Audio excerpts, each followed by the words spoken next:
Morning, good afternoon, and welcome everyone. How are you guys doing this morning? Good. I am delighted to see you all. You all look beautiful, including you handsome city readers. My name is Makia Cambon, and I was the coordinator for the summer reading program, the Columbus City Readers Program.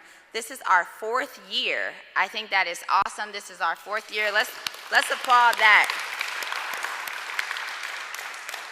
And I believe with the mayor's support and the support of Mrs. Cambon, the program has gotten better each and every year. So today we have a really excellent program put together for you guys to show some of the things that we've worked on this summer. And we also have a special guest speaker. And of course, we have the mayor who is hosting us this afternoon that wanted to meet all of you, is also present with us. So I want to begin by bringing forward one of the co-founders of the Columbus City Readers Program. She is a former educator, a former school board member, and really a community activist and a lover of our young people. Please help me welcome Mrs. Hanifa Cambon.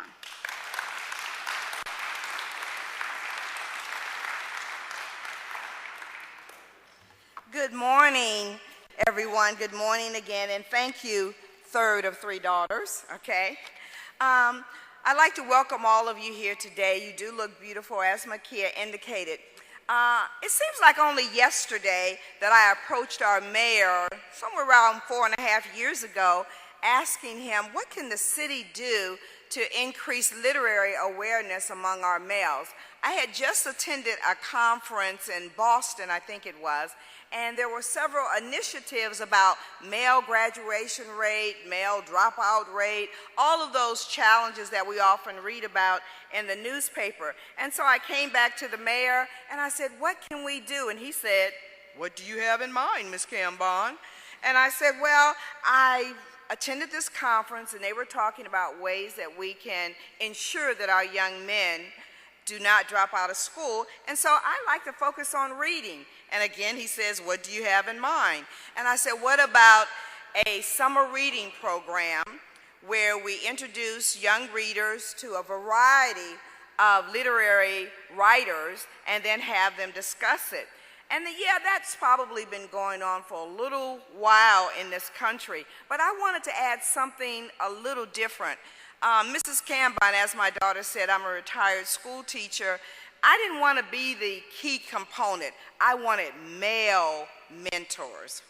Because if I take a book and I share it as I did and as Ms. Cambon did for 32 years, I would probably talk about how can we circle the verbs, underline the adjectives, and let's talk about paragraph structure. And all of that is extremely important. But I wanted also young men to mentor our city readers and pour in, from a male perspective, the importance of self-esteem, the importance of education, the importance of literary analysis, and, of course, my favorite, the importance of vocabulary. And so that's what we've been doing for the last 4 years with the support of the city, with the support of Mayor Coleman. And I do want him to know publicly that every mayor wouldn't do this. Every mayor would not reach their hands out, allow their administrative staff to give us the kind of support that we've had. So if you'll give him another round of applause for being the education mayor that he is.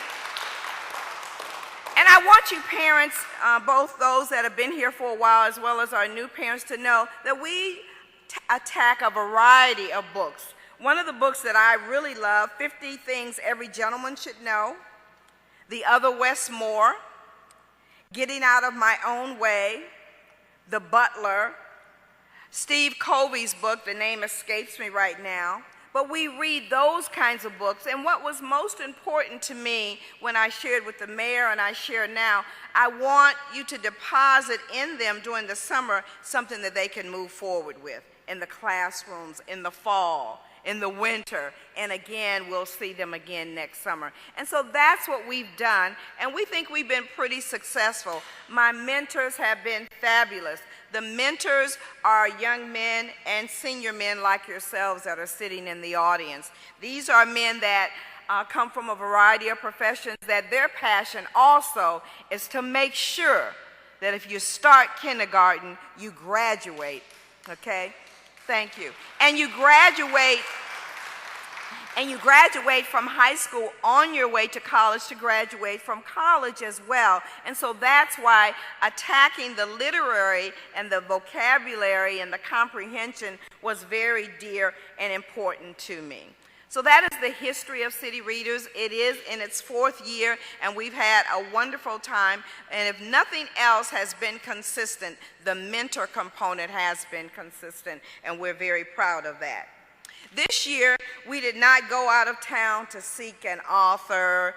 The other Westmore, I believe, is from the Boston area. Mr. Colby lives in California. We decided that we have someone in our own backyard right here in Columbus, Ohio. And so we chose to read a book by Mr. Tim Brown. And he's going to come up and share a little bit of motivation behind why he chose that book and why it is so important that young people internalize many of the components or many of the ideas that Mr. Brown has shared with us. The name of the book is Boys Won't Be Boys. And it's a good book not only for adolescent boys, but it's also a good book for young adults. And I encourage you to pick up a copy. Before I bring up Mr. Brown, let me share a letter with you that a young man wrote who could not be here. And I think this kind of summarizes the passion and the commitment of those that have worked with City Readers. Dear Mrs. Cambon and Mr. Brown, before this summer, I thought being a young man was about transitioning through various stages, facing tough hurdles such as workforce, relationships, and balancing football. After joining a few sessions of City Readers, I now realize the difference between an uncommon and a common person and decided to do hard work and to focus on sacrifices and staying focused on my goals. I intend to graduate from high school receiving honors based on some of the things that Mr. Brown expressed. I also want to influence kids to become uncommon so that they can be a light in their classroom, to their peers, and also in their neighborhoods. Mr. Brown, you have influenced the future of young men to become successful in their work, friendships, faith, and relationships. I like to do the same. I want to give back to my community and help other youth to find their true identity and their swagger. Would you please welcome the author, Mr. Tim Brown, of Boys Won't Be Boys.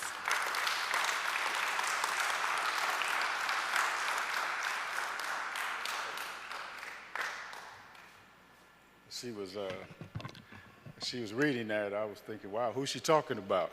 You know, I'm just a common guy who decided to be uncommon. I want to thank, first off, Mr. Founder, Ms. Cambon, for this opportunity, and for her daughter, Makia, and the Trey Burke Foundation for sponsoring the books. It's been a pleasure for me to be a part of this. I want to give honor to our mayor who's sitting over there. Let's give him some love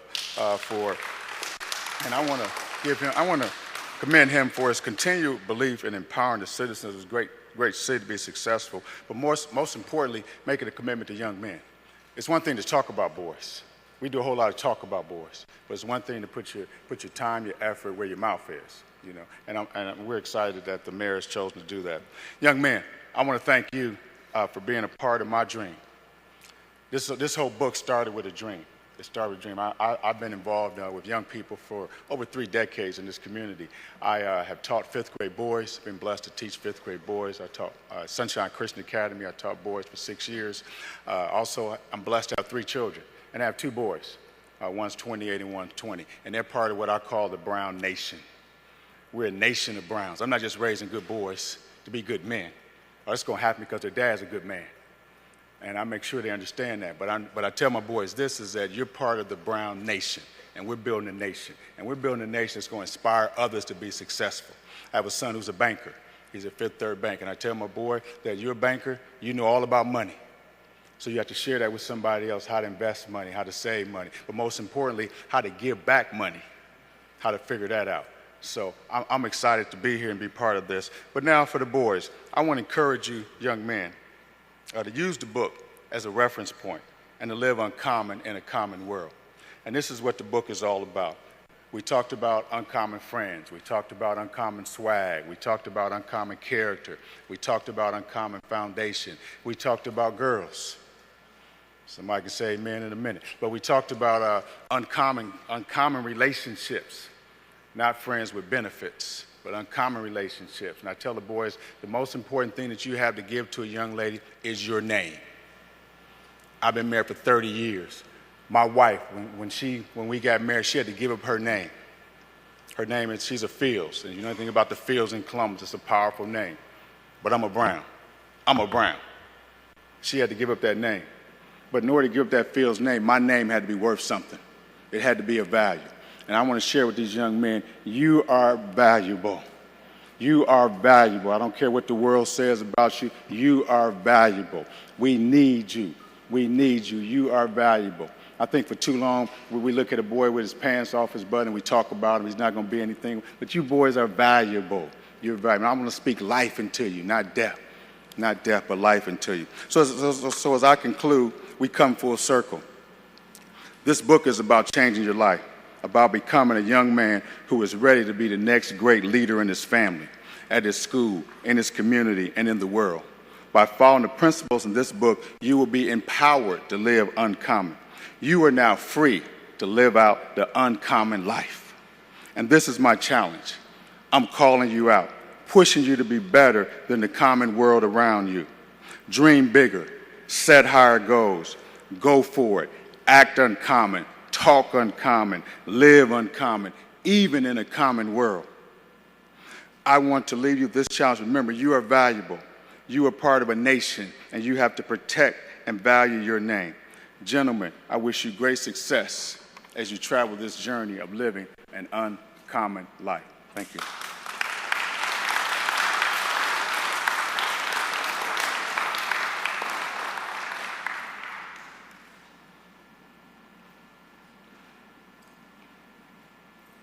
Wow, that was powerful. Well, good morning, everyone. All right, my name is Deshaun Williams. I am the executive director of Through Mind's Eyes. We are a creative arts organization located right here in Columbus, Ohio. We have had the pleasure of working with this wonderful City Readers program for, I believe, 3 years now. And what that means, we have been tasked with incorporating art integration. And what that means is taking what the kids read and translate it into visual and audio communication.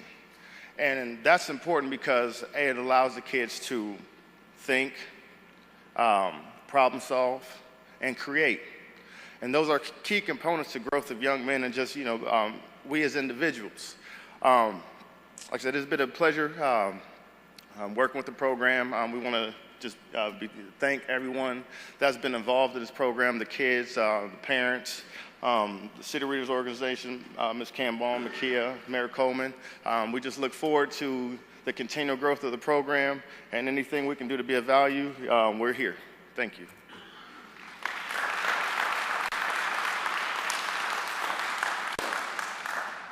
We will now have the introduction of our speaker by one of our City Readers, Richard Wright.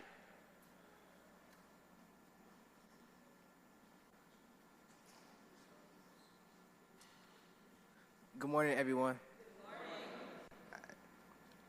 Satch Sullinger is married to Barbara Sullinger. They have 3 sons, James Jr., Julian, and Jared. Both JJ and Jared play basketball for the Ohio State University. Julian played for Kent State University. Satch and Barbara are blessed with 4 grandkids, Jalen, Jaden, Jordan, and Joel. Coach Sullinger retired from coaching in 2011 after 34 years of working on the sidelines. He later retired from teaching in 2013. While he was a coach at Northland High School, the team was ranked #1 in the country by USA Today in Super 25. That same year, Coach Sullinger was named the Naismith National Coach of the Year. In November 2013, Satch released a book entitled Winning with a Purpose. By sharing his story, Mr. Sullinger offers championship-level inspiration to players, parents, and coaches who care about values of winning the right way on and off the court. Winning with a Purpose features a foreword by Clark Kellogg and is endorsed by ESPN analyst Dick Vitale. Satch Sullinger's story expresses the essence of second chances, because as a young man, his bad choices led to a world of drugs and crime. Yet he climbed from the bottom to build a new life, rooted in education and commitment by helping kids avoid similar pitfalls. Sullinger graduated from Oberlin College and later returned to his alma mater as coach. Coach Sullinger is committed to America's youth. He believes our young people are our greatest resource. So please help me in welcoming our guest speaker, Mr. Satch Sullinger.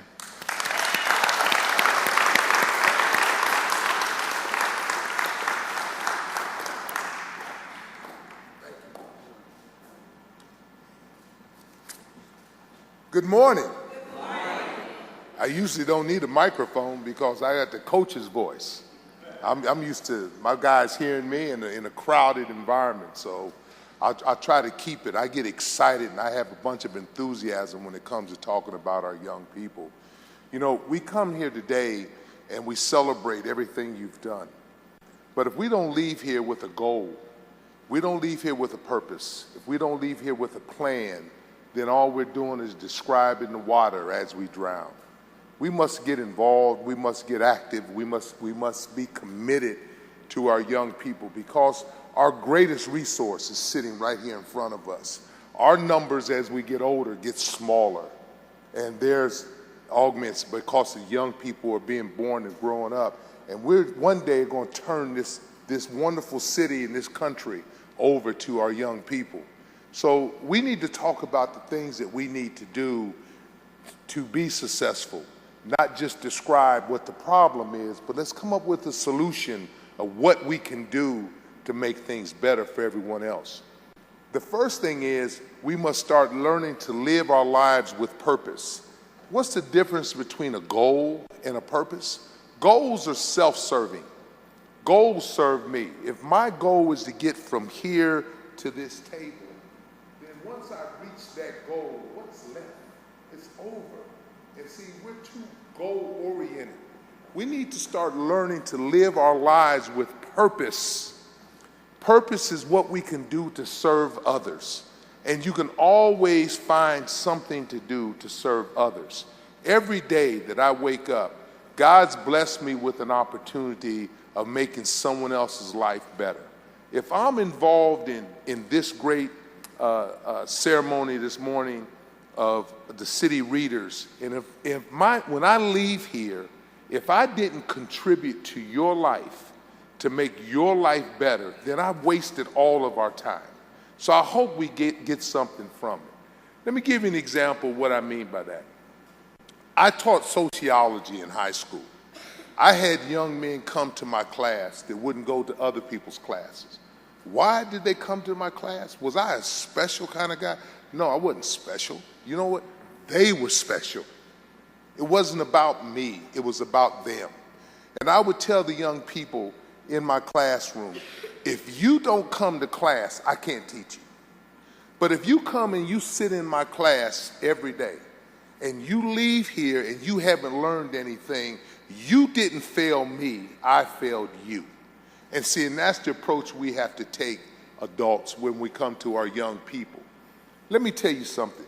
When I was your age, I wasn't allowed at the RKO Palace, it was a movie theater. I wasn't allowed to go there. I had to go to the Lincoln or the Cameo or the Pythian over on Mount Vernon and Long Street.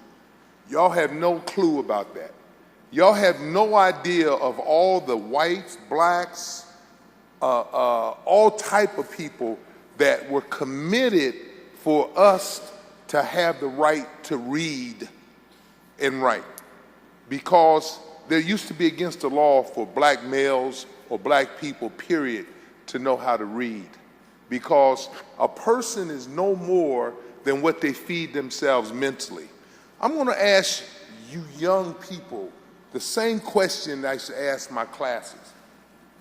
We all know that reading and writing will unlock our world. We know that when we read and we learn, it unlocks our world. But yet and still, we will not read.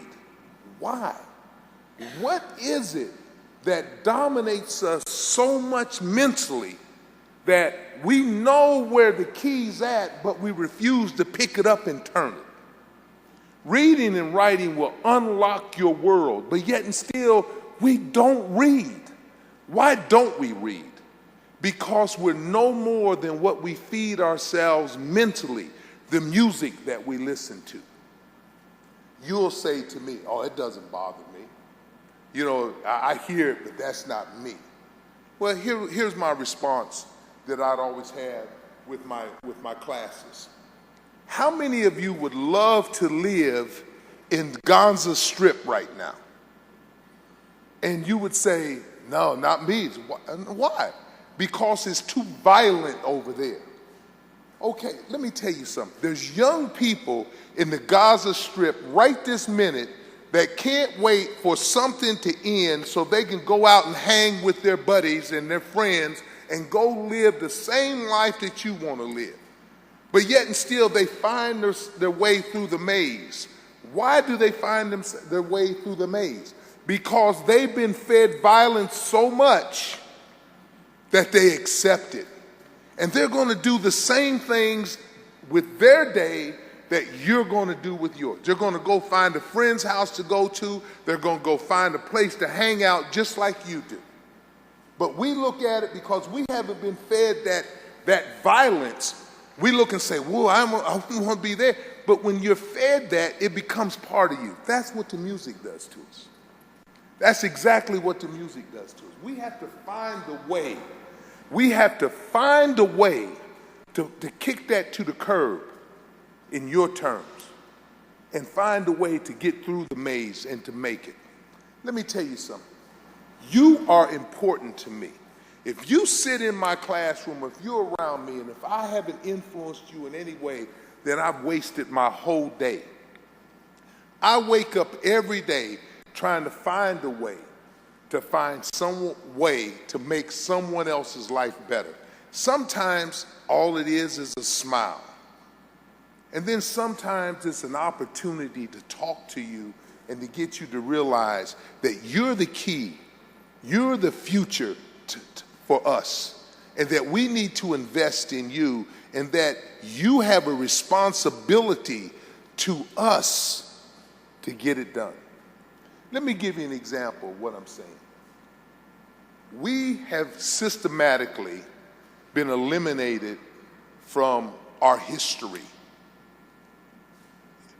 What have we contributed to this society? We've contributed a whole lot to America, but we don't read about ourselves. And why don't we read about ourselves?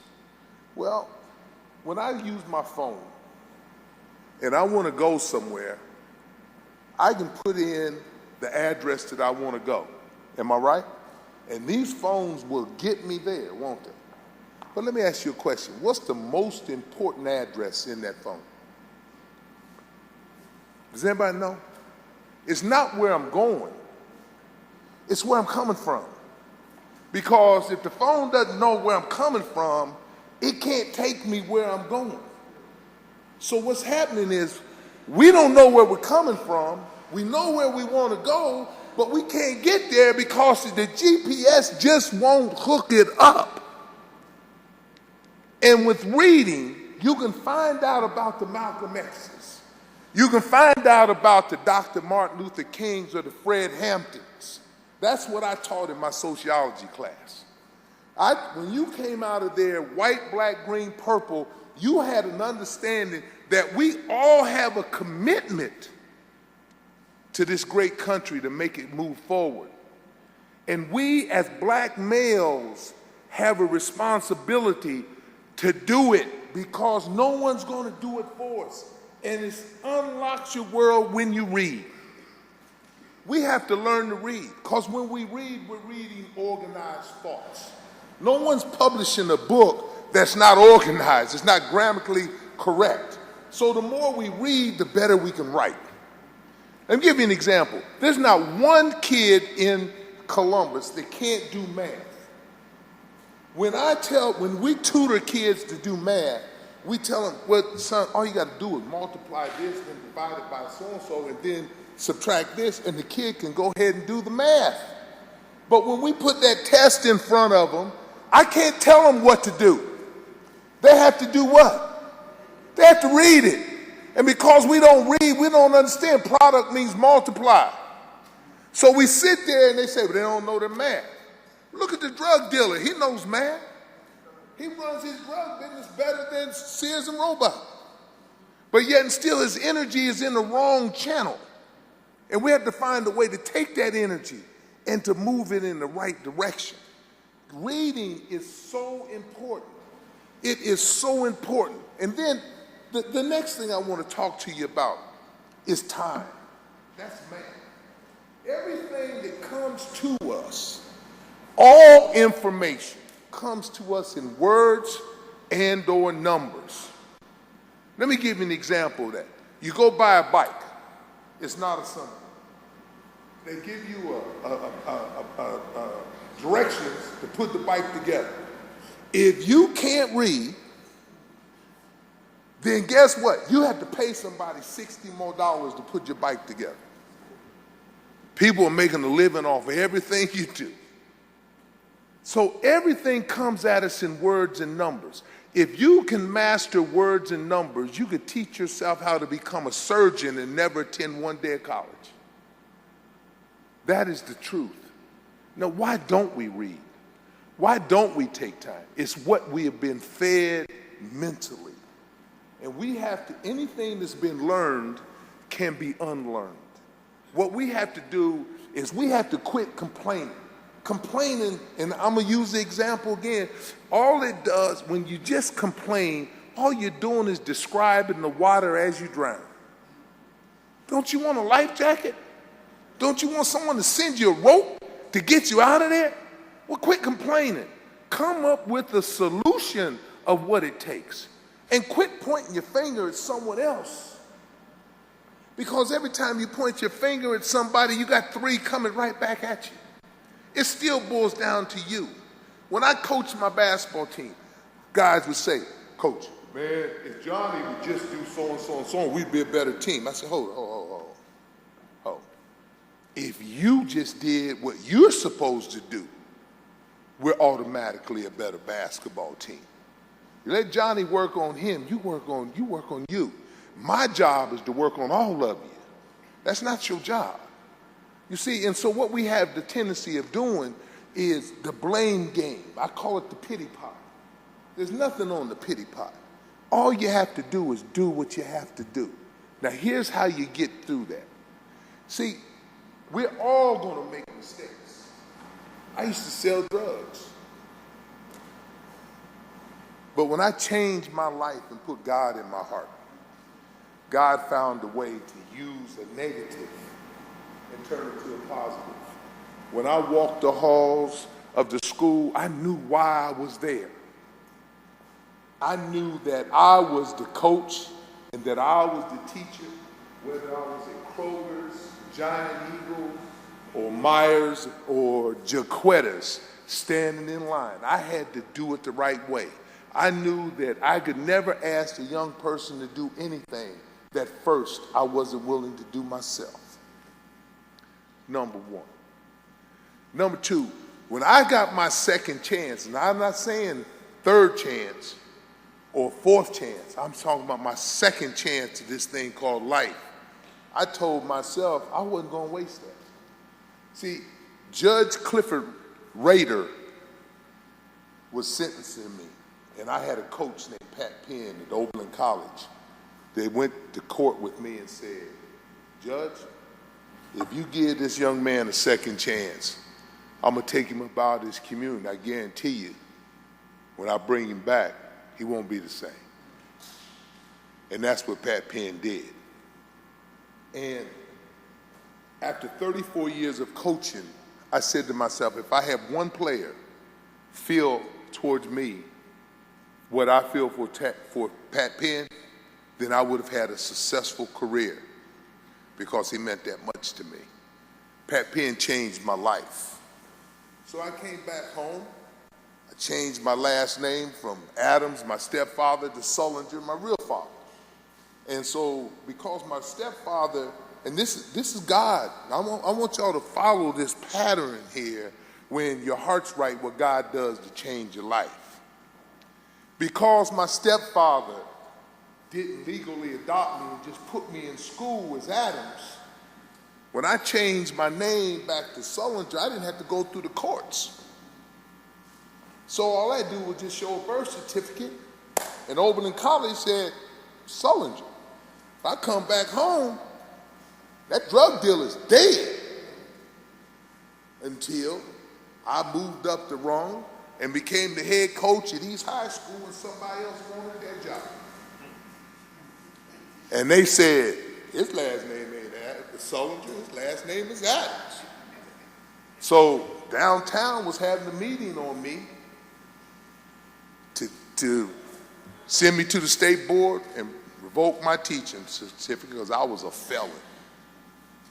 You got me? Now, Judge Rader was on his deathbed.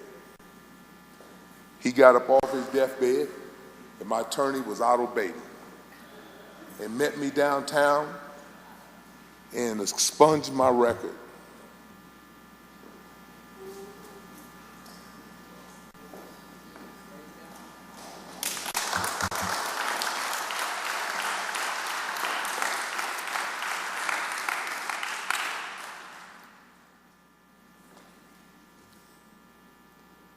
You think you're not important?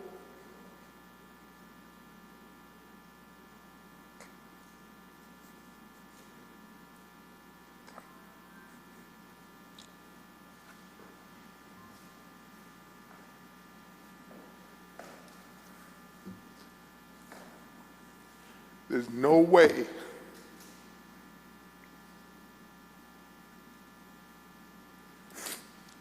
that I would take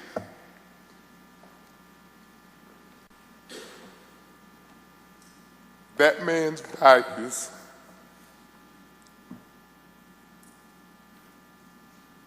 and throw them out the window.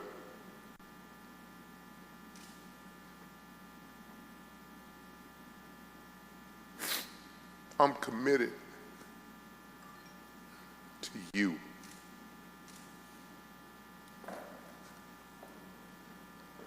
Now, I got a little emotional. And here's the reason why.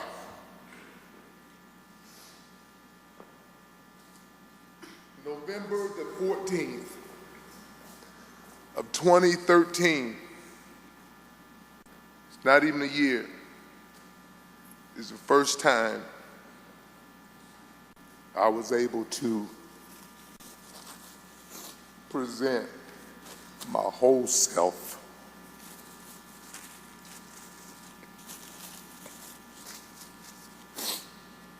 So, to make a long story short, my whole goal since I retired is to get into the NBA and to become a talent scout. I don't want to work sidelines anymore. I've done my tour of duty on them sidelines. I had enough parent conferences. I could get a parent to come and talk about playing time, but I couldn't get a parent to come and talk about why Johnny wasn't doing his work in algebra. You know? But I kept saying, I want to be in the league. So I'm friends with Mike Woodson, Mike Dunleavy, Doc Rivers. I know all these guys personally. And so Mike Woodson had a golf outing here a couple weeks ago, invitation out in Las Vegas, and he invited me. He said, Satch, I want you to come. So I'm out there with all these NBA. I said, Mike's going to hook me up. He's working to get me hooked up. He got me hooked up. Let me tell you how God works. I've been offered the job as director of the Midwest with this new organization called Nations of Coaches. It has nothing to do with the NBA, but the NBA helps sponsor it. It has nothing to do with the NCAA, who we don't want to do with that NCAA. That's a multi-billion-dollar non-profit organization. You know what my new job is going to be? I coach coaches, Division I coaches and ADs. I'm in charge of the Midwest. I'm going into these college coaches, and I'm going to say, you're not returning the same product that you came and got. After these kids play 4 years of athletics with you, we refuse to let you send them back the same way you got them. I'm looking at the schedule. Are they on task for a degree? Or are they on task just to be eligible? And then when their eligibility is up, that's when your, as a university's responsibility picks up. You're going to be committed to finalizing the product that you promised them parents when you brought them. You're not just going to make money on them anymore and then send them back broken. God's good.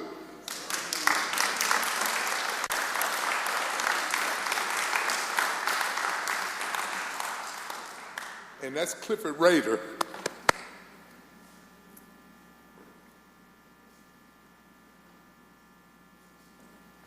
So, I don't want you to waste time. I'm going to give you some more math. How many people got something to do when this is over? How many of y'all want to go to college? So, college is what, 6, 7 years away, maybe 4 or 5 years away, huh? And then when this is over, we're talking about 10, 15 minutes away, right? This is math at its best. This is math at its best. Seconds make minutes. Minutes make hours. Hours make days. Days make weeks, and weeks make months, and months make years. It doesn't make any difference whether your goal is 5 minutes from now or 5 years from now. It all starts with the second. And if we quit wasting the seconds that God gave us, then our goals are obtainable. But what happens is we look at the goal and we waste a second and wonder why we never get there. Now, how many of y'all take your algebra go to a party? You don't take that thing. Why do you take your party to algebra class? Because you do know how to separate. You're wasting yourself. You're not wasting time. You're going to only waste what you can control. You can't control time. So you're really wasting yourself. So when you're in math class, do math. When you're in science class, do science. When you're partying, party. Keep them separated. Utilize the seconds that God gave us, and life will be good. Thank you very much for the opportunity.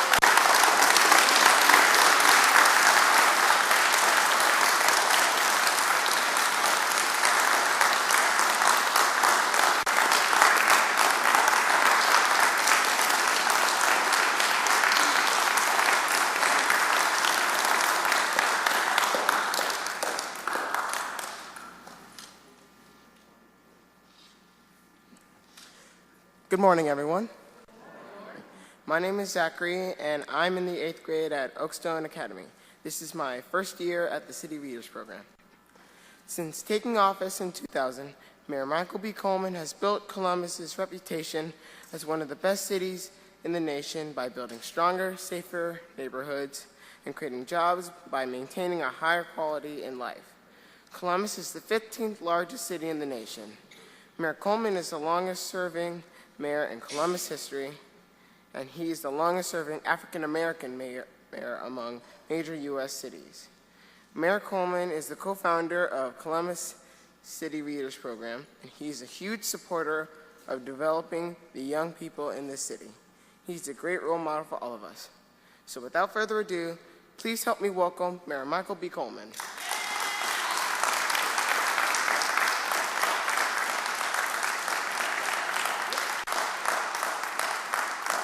Okay, Zachary, thank you for that very fine introduction. And first of all, I want to say congratulations to each of you. I want to have special note to Hanifa Kamban, who is co-founder here.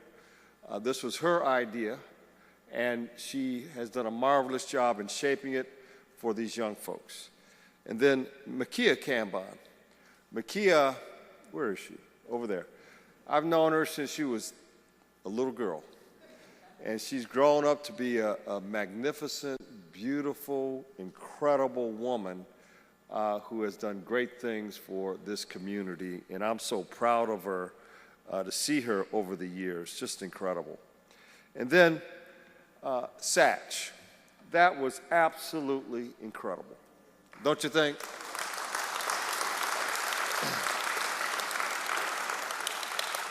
Speaking from his heart, we all go through things. And to open up the way that Satch has opened up has been a delight to know his path. And he took the road less traveled, the road that most people don't take, the harder road, and has made all the difference in his life. And I'm so proud of him. You see, the reason why Satch was and is one of the greatest coaches in America. In fact, he was named as the Naismith National High School Basketball Coach of the Year, is because while he knows basketball, he knows the X's and O's, he knows how to tell people to do a pick and the shoot and all that, he's very good at that, among the best. But he doesn't just coach basketball. He coaches life. He coaches young men on how to be better, get better, and to make a difference in the world that they live in, thus making their life so much better themselves. And so, Coach, it is a great pleasure to be here with you. You're going to get today his book. And this is a great treat for you. It's called Winning with Purpose. And he talked about the need for all of you to have purpose in life, not just goals. There's a means, there's a purpose, there's a reason why you do things, not just to get to where you are. That's half the equation.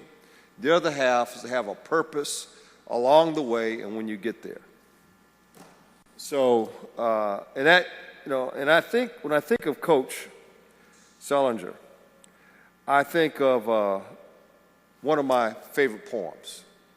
It's called The Road Less Traveled, and it's by a great poet by the name of Robert Frost.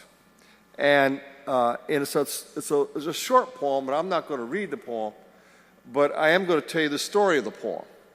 And that is, a young man came up to a woods, and there were two roads in that woods.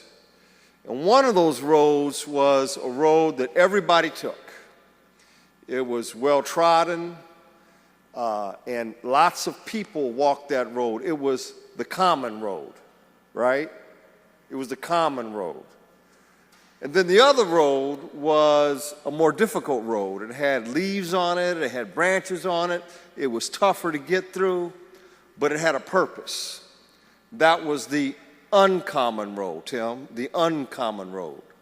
And so at the last part of his poem, it says, I got to take my glasses off to read this, two roads diverged in a wood, and I took the one less traveled by, and that has made all the difference in this person's life. And so that's the coach, and that's each of you, to take that road that's less traveled by, the harder road, The road where you are not common but uncommon, where you're not ordinary but extraordinary, where you have great goals but also great purpose in life. And you wear this shirt, the front of it says gifted. You are gifted. And I can see it in your eyes. I can see it in your body posture. I can see it in everything about you, that you are gifted people. Use the gift that has been given you to travel the road less traveled, and that will make all the difference in your life as well. God bless you.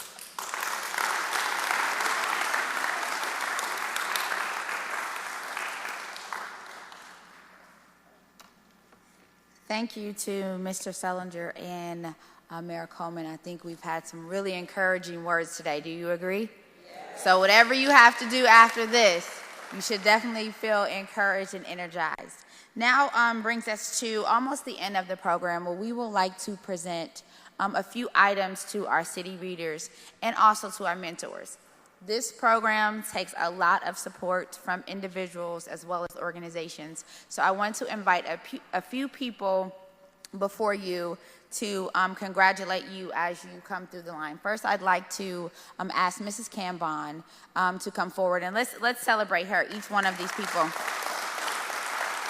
As we mentioned earlier, she is the co-founder of this program, and she has, right up here in the front, she has two things for the city readers and the mentors: a gift card to Barnes & Noble's, as well as a gift card from our friends at Jenny's Ice Cream. So you can enjoy some treats on us later today.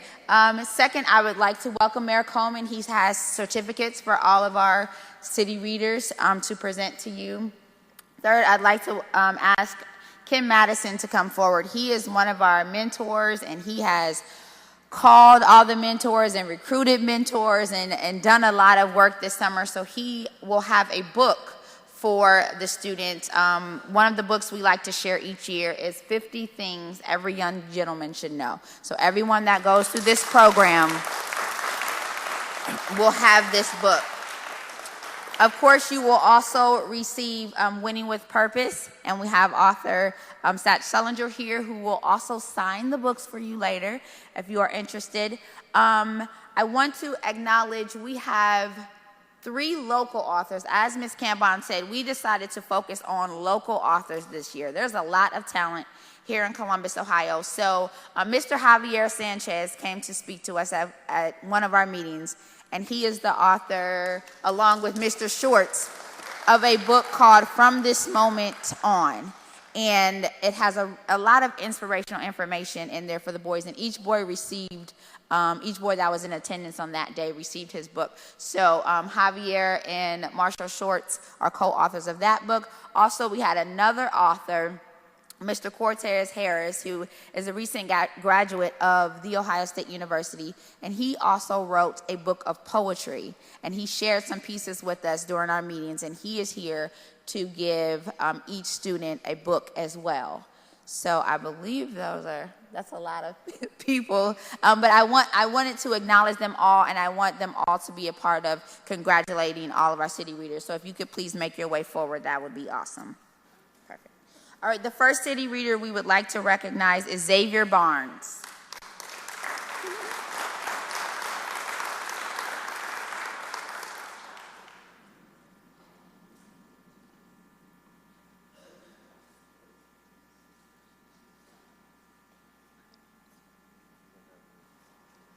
Next, I would like to acknowledge Mr. Zachary Cobb.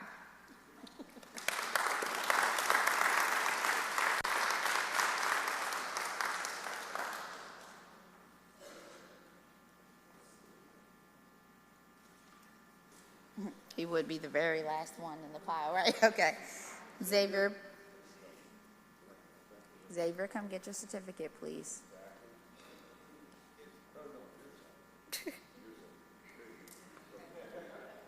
Continue to go down the line, gentlemen. Thank you.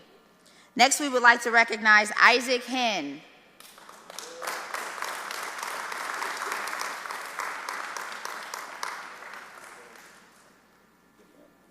Gentlemen, let's start at the front of the line down here and make our way this way. Excellent.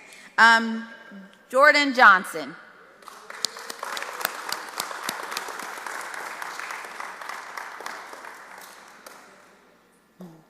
Julian Johnson.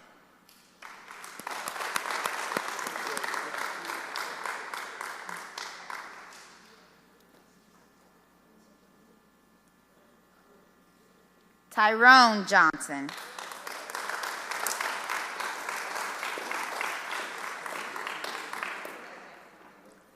Redwan Kamel.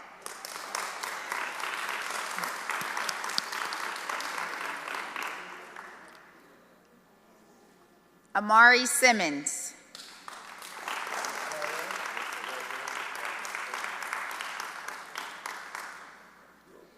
Shahid Thomas.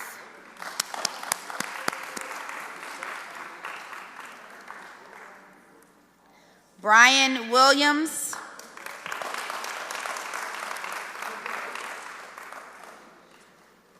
Brandon Williams.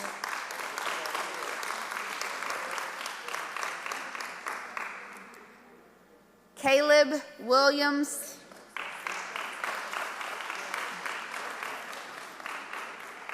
And Richard Wright.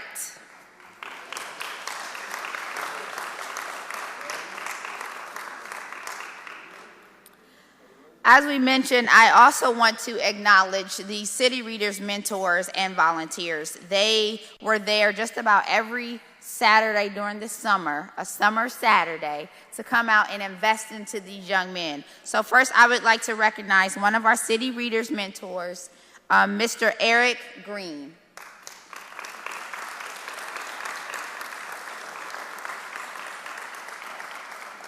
And they are receiving a special frame from us. Mr. Corey Humphreys.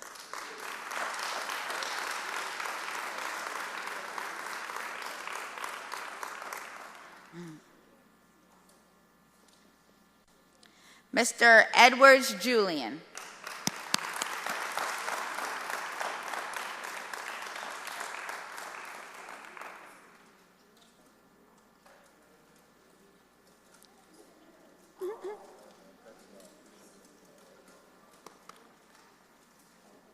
Mr. James Pearson.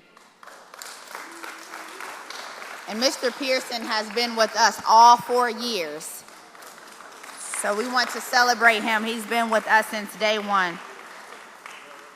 Mr. Calvin Simmons.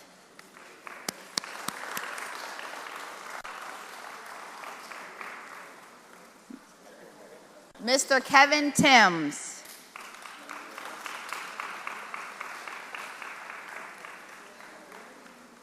Mr. Derek Cobb.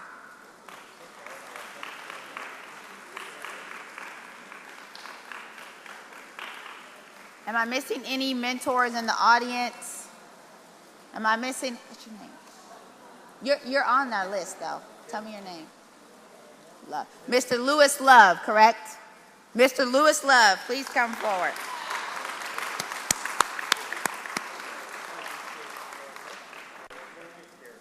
And last but not least, we have a special surprise for some of the people that are before us that help make this program happen. We have a frame for you as well, so please, I want to acknowledge Dr. Chris Washington. Mr. Madison, if you can acknowledge him, from Franklin University. I also would like to acknowledge Mr. Shannon Harding, who also works in the mayor's office, and he supports us internally. Mr. Shannon Harding, could you please come forward? Thank you. Marshall Shorts, we have something for you as well as an instructor right down here.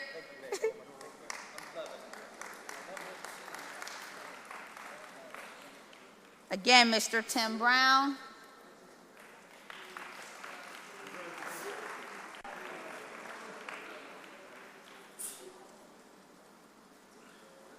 Also, Mr. Tim Brown, we have a token of appreciation for you too.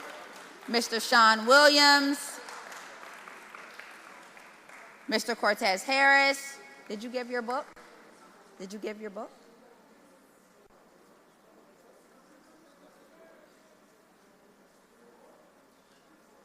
Mr. Javier Sanchez. Anyone else that I'm missing on there? We have one for Mayor Coleman and Mr. Sullinger as well.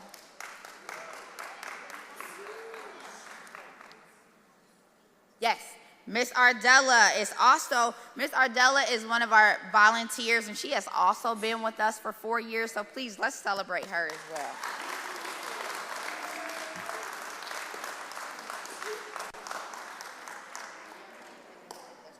Yes, and last but not least, I know that this takes a lot, not only all of our supporters, volunteers, individuals, and organizations and the city readers, but we also wanted to celebrate the parents today.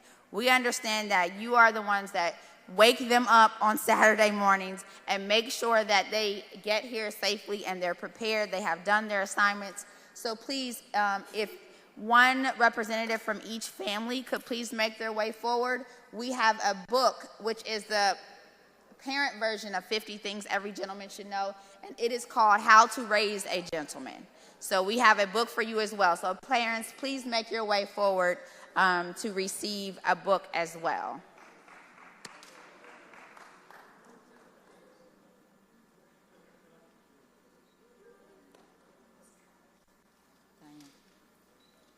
Also, Miss Diane has been with us as well. Miss Diane, could you make your way forward, please? As a volunteer, she helps out wherever we need her. So let's celebrate Miss Diane as well.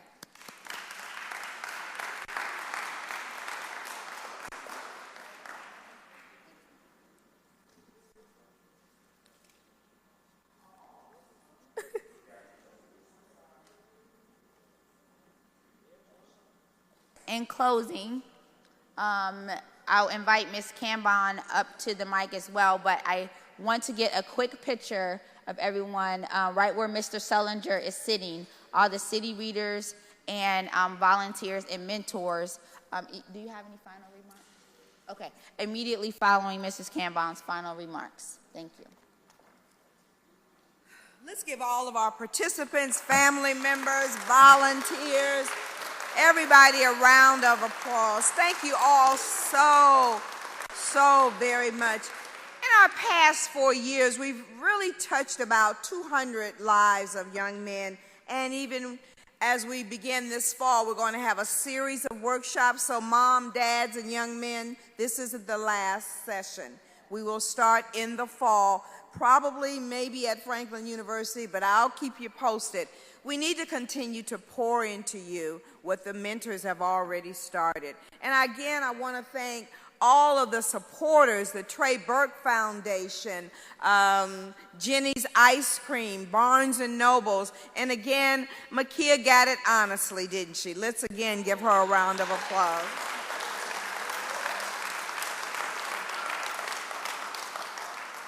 I still think she's on purpose. She's on purpose, okay? So again, thank you all again for coming. We will see you next year, but again, look for a fall session to build upon what we've already done. We love you, and we'll continue praying for our young men. God bless you.